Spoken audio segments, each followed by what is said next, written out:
साल 2002 में हुए दंगों में 1267 लोगों ने अपनी जान गंवा दी। हालांकि ये सरकारी आंकड़े हैं, गैर सरकारी आंकड़े कहते हैं कि इन दंगों में 2000 से भी अधिक लोगों ने अपनी जान गंवाई थी। ये ऐसे दंगे थे कि जिनमें कोई एक जिला प्रभावित नहीं था, बल्कि हर जिले में निर्दोष लोगों को जिंदा जलाया गया। महीनों तक दंगे चलते रहे। आरोप लगा कि ये सब सरकार, आरएसएस, बजरंग दल और विश्व हिंदू परिषद और पुलिस की मिलीभगत से हुआ।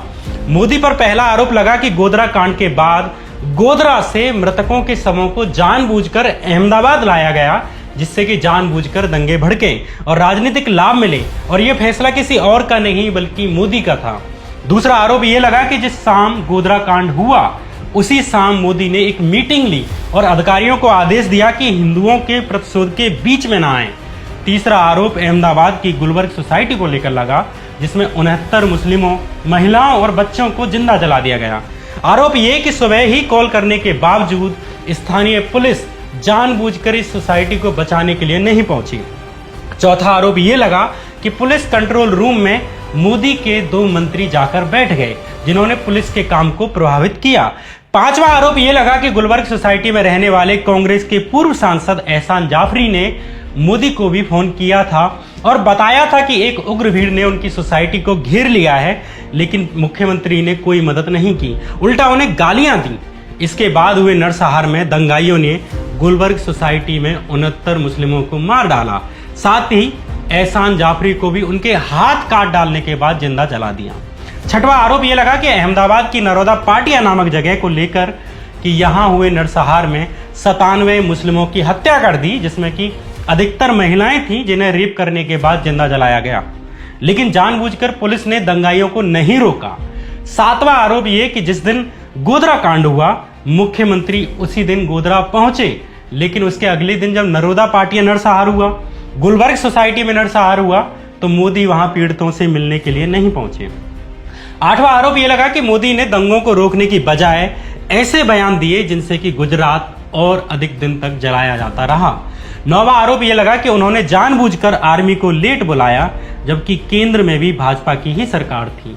10वां आरोप यह कि जब दंगों के बारे में अदालत में सुनवाई हुई तो निष्पक्ष सरकारी वकीलों की जगह विश्व हिंदू परिषद और आरएसएस के लोगों को सरकारी वकील बनाया गया, जिनकी बदौलत दंगाइयों को जमानत दिलवाई गई। 11वां आरोप यह लगा कि जिन अधिकारियों ने दंगाइयों को रोकने की कोशिश की उनके ट्रांसफर कर दिए गए, पुराने केस खुलवाए गए, और जिन्होंने दंगे होने दिए और मोदी के समर्थन में बयान दिए उन्हें प्रमोशन दिए गए, पोस्ट रिटायरमेंट नियुक्तियां दी गई। 12वां आरोप यह लगा कि जांच एजेंसियों ने जानबूझकर असली गवाहों की बात नहीं सुनी, बल्कि आरोपियों की बातों को ही सच मानकर मोदी को क्लीन चिट दे दी। ऐसे तमाम आरोप गुजरात के मुख्यमंत्री को लेकर लगे, उनके मंत्रियों पर लगे।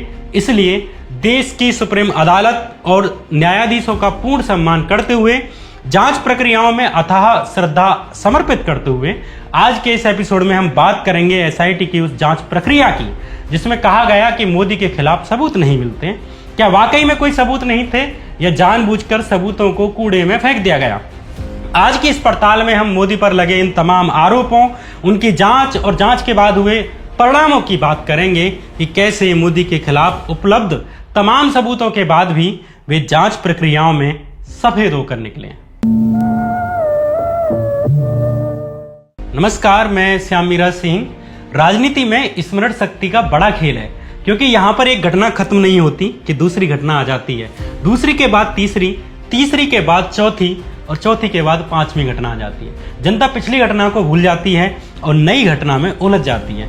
इतने में कल का अपराधी आज का साधु बन जाता है और कल का कीटाणु वक्त बदलने के साथ खुद ही डिटॉल साबुन बन जाता है। इसलिए चीजों का याद रखा जाना जरूरी है, उनका डॉक्यूमेंटेशन जरूरी है। इसलिए मिलान कुंदेरा ने लिखा कि सत्ता के खिलाफ व्यक्ति का संघर्ष दरअसल भूलने के खिलाफ याददाश्त का संघर्ष है, और जब पूरा तंत्र ही आपकी याददाश्त पर झूठ से सनी चमकदार चादर चढ़ाने में लग जाए तो याददाश्त को बनाए रखने का संघर्ष और अधिक बढ़ जाता है। गुजरात दंगों के 20 साल बाद आज भी उन 2000 से अधिक गुजराती पीड़ित न्याय का इंतजार कर रहे हैं, जिन्हें इन दंगों में मार दिया गया। गुजरात दंगों के बाद जो सबसे अधिक शर्मनाक बात हुई वो न्यायिक प्रक्रिया का पूरी तरह ढह जाना था। जिस सरकार का काम लोगों को सुरक्षा देना था, न्याय देना था, वो सरकार ही अपराधियों और हत्या के आरोपियों को बचाने में लग गई। सरकार ने ऐसे सरकारी वकील नियुक्त किए जो पीड़ित को न्याय दिलाने की बजाय अपराधियों को बचाने में लग गए। गुजरात के 2002 दंगों की जांच के लिए राज्य ने अपने पसंदीदा नानावती आयोग का गठन किया। इस आयोग के गठन की शुरुआत से ही आरोप लगे कि नरेंद्र मोदी ने अपने चहेतों को अपनी ही जांच के लिए चुना है। इसलिए साल 2003 में ह्यूमन राइट कमीशन की याचिका पर संज्ञान लेते हुए सुप्रीम कोर्ट ने सीनियर लॉयर हरीश साल्वे को एमिकस क्यूरी नियुक्त किया, जिनका जिम्मा था कि ये आयोग की जांच पर नजर रखेंगे। एमिकस क्यूरी का हिंदी अर्थ होता है न्याय मित्र या फ्रेंड ऑफ कोर्ट। इसका काम किसी का पक्ष लेना नहीं होता, ये न्यायालय की मदद के लिए होता है और केस के पहलुओं और जांच आदि के लिए परामर्श आदि का इसका काम होता है। हालांकि व्यक्तिगत रूप से एमिकस क्यूरी के अपने राजनीतिक झुकाव हो सकते हैं, जिससे वो किसी एक का पक्ष ले और उसे लाभ पहुंचाए। इस केस में हरीश साल्वे को एमिकस क्यूरी नियुक्त किया गया। ये वही हरीश साल्वे हैं जिन्हें भाजपा की अटल बिहारी वाजपेयी सरकार ने साल 1998 में सॉलिसिटर जनरल ऑफ इंडिया बनाया था। हरीश साल्वे को भाजपा सरकार के नजदीक का आदमी माना जाता है। तहलका मैगजीन ने तो इसे लेकर एक पर्दाफाश भी किया था और एक स्टिंग ऑपरेशन करके उनके वे ईमेल निकाल डाले जिनमें कि उन्होंने साबित किया कि हरीश साल्वे बड़े उद्योगपतियों और गुजरात सरकार के बीच में डील किया करते हैं। तहलका मैगजीन ने यह बड़ा सवाल किया कि जो हरीश साल्वे मोदी सरकार के साथ कॉरपोरेट की लॉबिंग करते हैं, जिनके मोदी और भाजपा से इतने अच्छे संबंध हैं, वे कैसे इतने संवेदनशील मामले में निष्पक्ष बने रह सकते हैं जिसमें कि आरोप खुद मोदी पर है। गुजरात दंगों के पीड़ितों को न्याय देने के लिए कोर्ट में लड़ाई लड़ रही तीस्ता शीतलवाड़ के संगठन citizens for justice and peace ने भी एमिकस क्यूरी के रूप में साल्वे के रोल पर सवाल उठाए।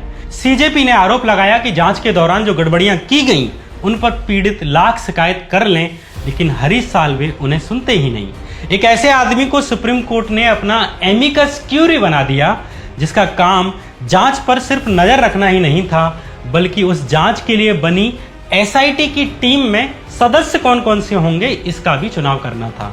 उस महत्वपूर्ण पद पर गुजरात सरकार के लिए लॉबिंग करने वाले हरीश साल्वे को न्याय मित्र बना दिया गया, जिस केस में पहले से ही पीड़ितों को न्याय की उम्मीदों की हत्या की जा रही थी, बल्कि दंगों के सैकड़ों आरोपियों को छोड़ा जा रहा था।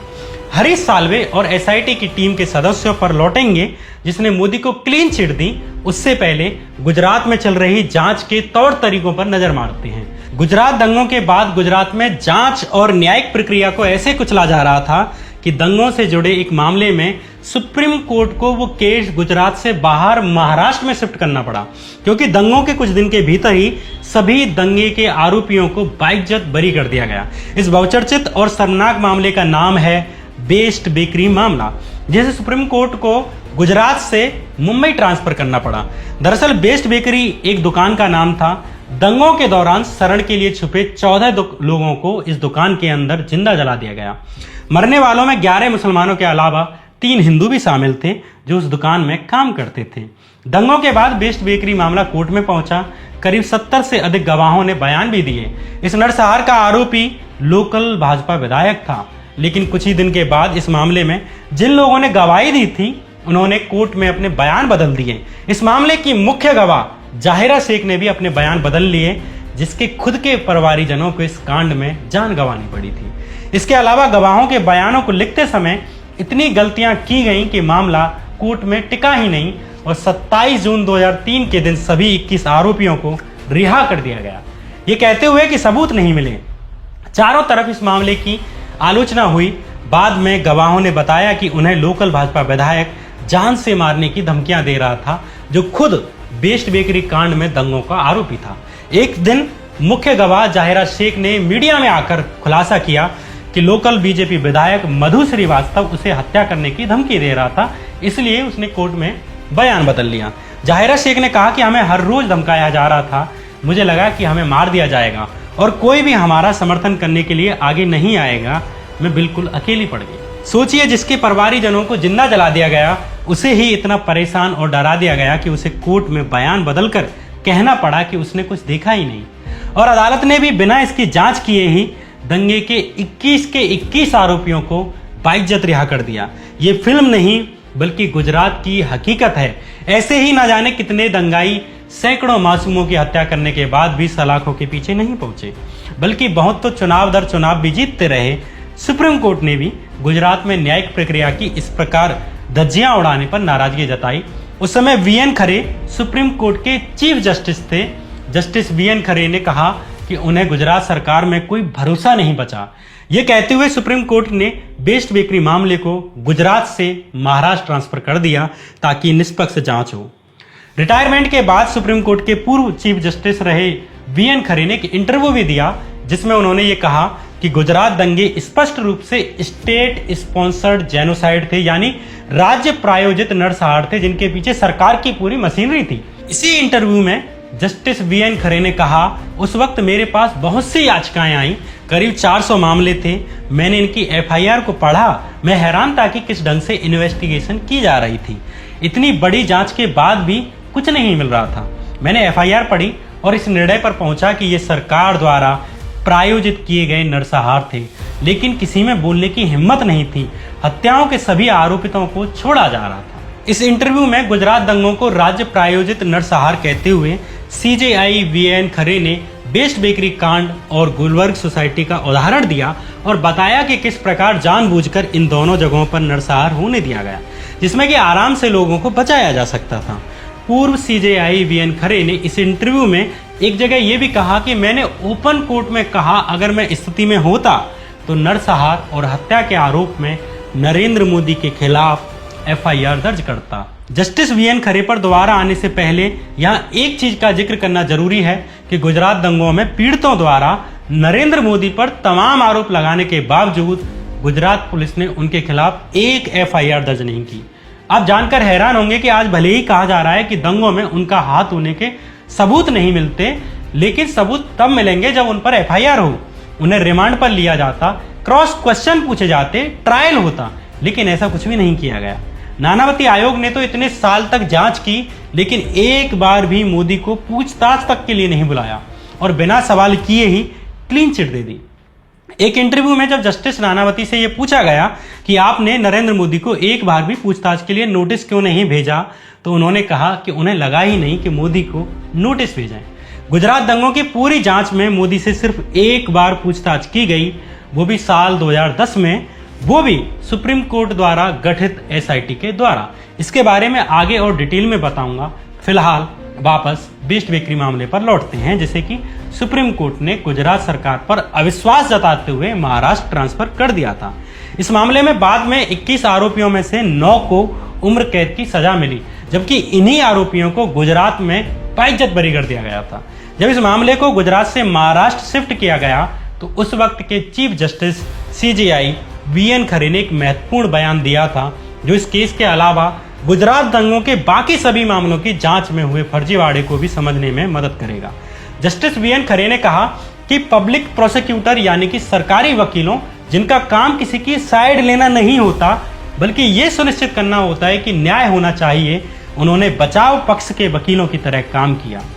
मोटा माटी सुप्रीम कोर्ट ने कहा कि पीड़ितों का साथ देने के बजाय सरकारी वकीलों ने आरोपियों का साथ दिया, जिन पर की निर्मम हत्याओं के गंभीर आरोप लगे हुए थे। यहाँ यह बताना जरूरी है कि जिला न्यायालयों में पब्लिक प्रोसिक्यूटर्स यानी कि सरकारी वकीलों की नियुक्ति राज्य सरकार करती है। बेस्ट बेकरी केस में जिस सरकारी वकील रघुवीर पांड्या की संदिग्ध भूमिका पर सुप्रीम कोर्ट ने सवाल उठाया और कड़ी फटकार लगाई, वो रघुवीर पांड्या वडोदरा नगर निगम के चुनाव में भाजपा के समर्थन से चुनाव भी लड़ चुका था। वैसे में कैसे कह सकते हैं कि सरकारी वकीलों ने निष्पक्षता की होगी। पब्लिक प्रोसिक्यूटर्स जैसे महत्वपूर्ण पद पर, जिस पर कि काम करना न्याय दिलाना होता है, उस पर एक न्यूट्रल आदमी का होना जरूरी है, लेकिन गुजरात सरकार ने पब्लिक प्रोसिक्यूटर्स के पदों पर pro BJP, RSS, Bajrang Dal और बीएचपी वाले लोगों को नियुक्त किया, जिसका असर लोकल अदालतों में गुजरात दंगों की सुनवाई पर हुआ। वे लोग जिन्होंने गुजरात में अपनों को खो दिया, उन्हें भी न्याय नहीं मिला और अपराधी आसानी से छूटते रहे, जैसा कि खुद सुप्रीम कोर्ट के जस्टिस वीएन खरे ने कहा था। सरकारी वकीलों के पद पर आरएसएस, विश्व हिंदू परिषद के लोगों की नियुक्ति को लेकर साल 2000 टाइम्स ऑफ इंडिया ने भी एक रिपोर्ट की थी। इस रिपोर्ट के अनुसार चेतन शाह नाम के एक वकील को अहमदाबाद सेशन कोर्ट में चीफ पब्लिक प्रोसिक्यूटर यानी कि मुख्य सरकारी वकील बनाया गया था। चेतन शाह उस विश्व हिंदू परिषद का घोर समर्थक था जिस पर कि दंगे के आरोप लगे हुए थे। मुख्य सरकारी वकील बनने से पहले ही चेतन शाह ने दंगों और आगजनी के 100 से अधिक आरोपियों को जमानत दिलवाई थी। उसे ही अहमदाबाद सेशन कोर्ट में मुख्य सरकारी वकील बना दिया गया, जहां दंगों से जुड़े 950 से अधिक मामले सुनवाई के लिए आने थे। जिस चेतन शाह ने सैकड़ों दंगों के आरोपियों को जमानत दिलवाई थी, अब चीफ पब्लिक प्रोसिक्यूटर होने के नाते उसको डिसाइड करने का हक मिल गया कि किस मामले में कौन सा अधीनस्थ या कौन की जूनियर सरकारी वकील हैंडल करेगा। सोचिए, जिस विश्व हिंदू परिषद पर सैकड़ों लोगों को जलाने, हत्याएं करने के आरोप हों, अब उसके ही समर्थकों पर गुजरात सरकार ने जिम्मेदारी दे दी कि पीड़ितों को न्याय मिले। अगर इस पूरी प्रक्रिया को जुडिशियल फ्रॉड ना कहें तो क्या कहें। बड़ौदा में संजय व्यास असिस्टेंट पब्लिक प्रोसिक्यूटर बनाया गया, जो कि विश्व हिंदू परिषद के शहर अध्यक्ष अजय जोशी का भांजा था। इसी तरह दूसरे assistant public prosecutor Dwarkesh Haribhakti और जेपी भट्ट, ये सब भी भाजपा और विश्व हिंदू परिषद के समर्थक थे।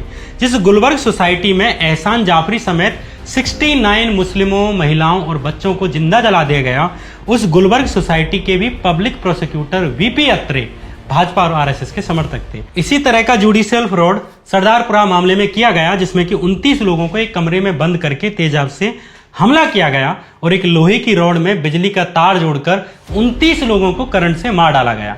यहां भी पुलिस बचाने नहीं आई। इस मामले में भी मुख्य आरोपी बजरंग दल का कार्यकर्ता चंद्रकांत था। और आपको जानकर शायद हैरानी हो और शायद हैरानी ना भी हो, लेकिन इस सरदारपुरा मामले में भी special public prosecutor Dilip Trivedi को बनाया गया, जो कि विश्व हिंदू परिषद और आरएसएस के बैकग्राउंड से आता था। अब सोचिए कितनी निष्पक्षता के साथ इन लोगों ने इस नरसंहार में मारे गए लोगों को न्याय दिलाया गया होगा। सुप्रीम कोर्ट द्वारा नियुक्त जांच एजेंसी एसआईटी ने भी 2010 में जारी की अपनी प्राइमरी रिपोर्ट में भी पब्लिक प्रोसिक्यूटर्स द्वारा दंगाइयों को रिहा कराने की बात का खुलासा किया था। एसआईटी गुजरात दंगों के 9 बड़े मामले, जैसे कि गुलबर्ग सोसाइटी मामला, सरदारपुरा मामला, बेस्ट बेकरी मामला, नरोदिया पाटिया मामला, इन मामलों की जांच कर रही थी। एसआईटी ने बेस्ट बेकरी मामले का जिक्र करते हुए कहा कि रघुवीर पांड्या प्रो बीएचपी वकील को सरकार द्वारा पब्लिक प्रोसिक्यूटर बनाया गया, यानी उसे निष्पक्षता से विक्टिम्स को न्याय दिलाना था। पांड्या ने बेस्ट बेकरी मामले में ट्रायल कंडक्ट किए, जिसके परिणाम स्वरूप सभी 21 आरोपियों को रिहा कर दिया गया। एसआईटी ने सुझाव दिया कि बार एसोसिएशन को पांड्या पर उचित कार्रवाई करनी चाहिए। हालांकि इस एसआईटी टीम के मेंबर्स पर भी सवाल उठते हैं, क्योंकि इसमें जांच करने वाले अधिकतर गुजरात राज्य के ही पुलिस अधिकारी थे। यहाँ ये बताना जरूरी है कि किसी मामले में जिस वरिष्ठ वकील को अदालत अपना एमिकस क्यूरी या न्याय मित्र बनाती है, जिसका काम उस मामले पर कोर्ट को सलाह देने का होता है, आवश्यक जानकारियां देने का होता है, उसी की जिम्मेदारी होती है कि जांच एजेंसी एसआईटी के काम पर कैसे नजर रखनी है और इस एसआईटी में सदस्य कौन कौन होंगे, ये काम एमिकस क्यूरी के द्वारा किया जाता है। साल 2009 में गुजरात दंगों की फिर से जांच करने के लिए जब सुप्रीम कोर्ट द्वारा एसआईटी का गठन किया गया, तो हरीश साल्वे को एमिकस क्यूरी बनाया गया था, जिनके बारे में मैं पहले ही बता चुका हूं। बिना केवल भाजपा के करीबी थे, बल्कि गुजरात सरकार के लिए कॉरपोरेट लॉबिंग करते थे। वैसे में कन्फ्लिक्ट ऑफ इंटरेस्ट के बाद भी हरीश साल्वे ने ही एसआईटी के सदस्यों का चुनाव किया, जिनकी जिम्मेदारी गुजरात दंगों की दोबारा से जांच करने की थी। हरीश साल्वे पर तहलका मैगजीन से बात करते हुए तीस्ता सीतलवाड़ ने कहा, एसआईटी की टीम में गुजरात पुलिस के अधिकारियों को शामिल किया गया, जबकि हमने एसआईटी की टीम गठित करते समय पीड़ितों की तरफ से निवेदन किया कि एसआईटी जांच की टीम में सिर्फ उन लोगों को सदस्य बनाया जाए जिनका अतीत किसी विचारधारा, संगठन या पार्टी की तरफ झुकाव का नहीं रहा हो। गुजरात पुलिस के ऐसे अफसर जिनका इतिहास न्यूट्रलिटी का रहा है, उन्हें एसआईटी की टीम में शामिल किया जाए। लेकिन एमिकस क्यूरी यानी हरीश साल्वे ने बिना पीड़ितों और हमसे कंसल्ट किए ही गुजरात सरकार द्वारा भेजे गए नामों को ही एसआईटी में शामिल किया। हमने इस पर आपत्ति जताई और अन्य नाम सुझाए, लेकिन कुछ नहीं हुआ। भले ही सुप्रीम कोर्ट ने सीबीआई के डायरेक्टर आर.के. माधवन को एसआईटी का हेड बनाया, लेकिन जांच करने वाली इस टीम में 3 महत्वपूर्ण सदस्य गुजरात पुलिस से लिए गए थे। एक आईजी आशीष वाटिया, एक आईपीएस गीता जौहरी और एक शिवानंद झा। ये वो 3 सदस्य थे जिनका काम सीधे जमीन पर जांच करने का था। इसके अलावा एसआईटी की पूरी सहायक टीम कांस्टेबल से लेकर इंस्पेक्टर और इंस्पेक्टर से लेकर डिप्टी एसपी तक की पूरी सहायक टीम गुजरात पुलिस की थी, जिन्होंने वास्तव में ग्राउंड पर जाकर जांच की, जिनका काम आरोपियों से पूछताछ और गवाहों का एग्जामिनेशन करना था। ये सब उस गुजरात पुलिस से आते थे जिसके बड़े अधिकारियों पर आरोप था कि सरकार, मंत्रियों, विधायकों, आरएसएस और विश्व हिंदू परिषद के दबाव में इन लोगों ने दंगों में निष्क्रियता निभाई। अब उन्हीं लोगों का काम सुप्रीम कोर्ट द्वारा गठित एसआईटी की टीम के लिए जांच करने का था। यानी अदालत से लेकर जमीनी जांच तक, थाने से लेकर मंत्रालय तक जांच की जिम्मेदारी उन लोगों को दी गई जिन पर दंगों के आरोप थे। एसआईटी की टीम में शामिल गीता जौहरी पर सुप्रीम कोर्ट ने पहले भी सोहराबुद्दीन शेख फर्जी एनकाउंटर मामले में एक सख्त टिप्पणी की गई थी और मामले की जांच को राज्य की सीआईडी से लेकर केंद्र की सीबीआई को सौंप दिया था। आईपीएस अधिकारी गीता जौहरी सोहराबुद्दीन शेख फर्जी एनकाउंटर मामले में मुख्य जांचकर्ता थी, जिसकी जांच करने की भूमिका पर सुप्रीम कोर्ट बहुत पहले ही सवाल उठा चुका था। अब उसे ही हरीश साल्वे ने एसआईटी का सदस्य बना दिया, जिसे कि गुजरात दंगों की जांच करनी थी। बाद में जब सुप्रीम कोर्ट में एसआईटी के सदस्यों के व्यवहार को लेकर सवाल उठाए जाने लगे, तो सुप्रीम कोर्ट ने अप्रैल 2010 में ऑर्डर दिया कि आईजी आशीष भाटिया और आईपीएस अधिकारी गीता जौहरी को एसआईटी की टीम में बाहर किया जाए। लेकिन कमाल की बात यह है कि जब इन दो सदस्यों के रिप्लेसमेंट की बात आई, तब भी हरीश साल्वे ने पीड़ितों के सुझाव को नहीं सुना और अन्य सदस्यों की नियुक्ति कर दी। शीतलवाड़ का कहना है कि हमने जनवरी 2010 में डिटेल में पत्र लिखकर बताया कि कैसे गुजरात में जांच के नाम पर एसआईटी के द्वारा फर्जीवाड़ा किया जा रहा है, लेकिन अमिकस क्यूरी हरीश साल्वे ने एक न सुनी। हारकर 6 अप्रैल 2010 को सुप्रीम कोर्ट को कहना पड़ा कि वे हमारी बातें सुने और अंत में सुप्रीम कोर्ट को एक गुजरात के बाहर के पुलिस अधिकारी ए.के. मल्होत्रा को कहना पड़ा कि वे जांच में की जा रही गड़बड़ियों की जांच करें। सुप्रीम कोर्ट के सीनियर वकील प्रशांत भूषण ने भी एमिकस क्यूरी के रूप में हरीश साल्वे की भूमिका पर सवाल उठाए हैं। पहले भी कई मामलों में उन्होंने एमिकस क्यूरी रहते हुए निष्पक्षता नहीं निभाई थी। कुल मिलाकर जांच करने वाले निचले अधिकारियों से लेकर एसआईटी के सदस्यों में गुजरात पुलिस का हस्तक्षेप रहा, जिस पर कि सीधा सीधा कंट्रोल गुजरात सरकार का है। अपने आसपास के राज्यों पर नजर घुमाइए और सोचिए कि राज्य की पुलिस अपने मुख्यमंत्रियों, मंत्रियों और उसके समर्थकों के खिलाफ कितनी न्यायपूर्ण जांच कर सकती है। ऐसा ही गुजरात दंगों की जांच के मामले में हुआ। नानावती आयोग की तरह ही एसआईटी की जांच ने भी कह दिया कि मोदी के खिलाफ सबूत नहीं मिलते। बिना किसी एफआईआर के ही मोदी को क्लीन चिट दे दी गई। दंगों के असली अपराधियों को बचाने के लिए पुलिस चौकी से लेकर न्यायिक प्रक्रिया तक को हाथ में लिया गया। अपने ही हिसाब के सरकारी वकील चुने गए। दंगों के हजारों पीड़ित दंगों के बाद लिखी गई एफआईआर से लेकर अंत में आई जांच रिपोर्ट तक एक उस प्रक्रिया से गुजरे जिसे एक जुडिशियल फ्रॉड कहा जाए तो भी कम है, क्योंकि ये किसी की मानवीय संवेदनाओं की भी हत्या थी। न केवल लोगों की हत्याएं की गई, बल्कि न्याय के न्यूनतम मूल्यों की भी हत्या की गई। सुप्रीम कोर्ट के चीफ जस्टिस वीएन खरे ने तो ये भी कहा था कि गुजरात में दंगों के आरोपियों और उन पर मुकदमा चलाने वाले अभियोजन पक्ष यानी कि सरकारी तंत्र में कोई अंतर ही नहीं बचा था। गुजरात दंगों की जांच के नाम पर नानावती आयोग ने, जिसे कि राज्य सरकार ने ही नियुक्त किया था, उसने अपनी पहली रिपोर्ट देने में ही 6 साल का लंबा वक्त लगा दिया। दूसरी रिपोर्ट साल 2014 में जाकर सौंपी। इस आयोग ने अपनी पहली रिपोर्ट 2008 में सौंपी थी। ये पहली रिपोर्ट भी गुजरात दंगों पर नहीं थी, बल्कि गोधरा कांड पर थी। अपनी पहली रिपोर्ट में भी नानावती आयोग ने मोदी को क्लीन चिट दे दी थी, ये कहते हुए कि गोधरा कांड में मोदी के खिलाफ कोई सबूत नहीं मिलते। बाद में जब साल 2014 में मोदी प्रधानमंत्री बन गए, तब जाकर अपनी दूसरी रिपोर्ट सौंपी और गुजरात दंगों के लिए मोदी को क्लीन चिट दी। इधर साल 2006 में ही एहसान जाफरी की पत्नी सामाजिक कार्यकर्ता तीस्ता शीतलवाड़ के साथ और उनके एनजीओ की मदद से कोर्ट पहुंची और मांग की कि गुजरात दंगों की जांच राज्य सरकार की मशीनरी की जगह सीबीआई से कराई जाए। उन्होंने मोदी और अन्य 60 से अधिक लोगों पर तथ्यों के साथ आरोप लगाया कि इन लोगों ने प्लानिंग के तहत गुजरात दंगे कराए और होने दिए, इसलिए इनकी भूमिका की जांच हो। लेकिन लोकल अदालत और गुजरात हाई कोर्ट ने जाकिया जाफरी की एक बात न सुनी। अंत में साल 2008 में सुप्रीम कोर्ट ने उनकी याचिका स्वीकार कर ली और एसआईटी के गठन का आदेश दिया। इस एसआईटी का हेड सीबीआई के पूर्व डायरेक्टर आर.के. माधवन को बनाया गया, जिन्हें बाद में मोदी ने रिटायरमेंट के बाद में साइप्रस देश में भारत का हाई कमिश्नर नियुक्त किया। माधवन के अलावा बाकी सदस्यों की नियुक्ति कैसे हुई, कैसे हरीश साल्वे ने की, इसके बारे में हम पहले ही बता चुके हैं। अपनी साल 2012 की क्लोजर रिपोर्ट में इस एसआईटी की टीम ने मोदी को क्लीन चिट दे दी।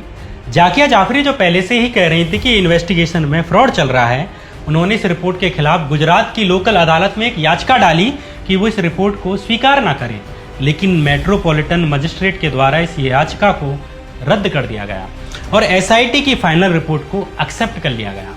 जाकिया फिर हाईकोर्ट पहुंच गई, लेकिन वहां भी साल 2017 में उनकी याचिका को रद्द कर दिया गया। साल 2018 में मृतक एहसान जाफरी की बुजुर्ग विधवा जाकिया जाफरी सुप्रीम कोर्ट पहुंची। कुछ दिन इस मामले पर सुनवाई हुई, लेकिन बीते 24 जून 2022 को सुप्रीम कोर्ट ने भी जाकिया जाफरी की याचिका को रद्द करते हुए एसआईटी की रिपोर्ट पर अपनी मोहर लगा दी। साथ ही सुप्रीम कोर्ट ने एक ऐसा भी बयान दिया जिससे न्याय की उम्मीद करने वालों को गहरा दुख पहुंचा।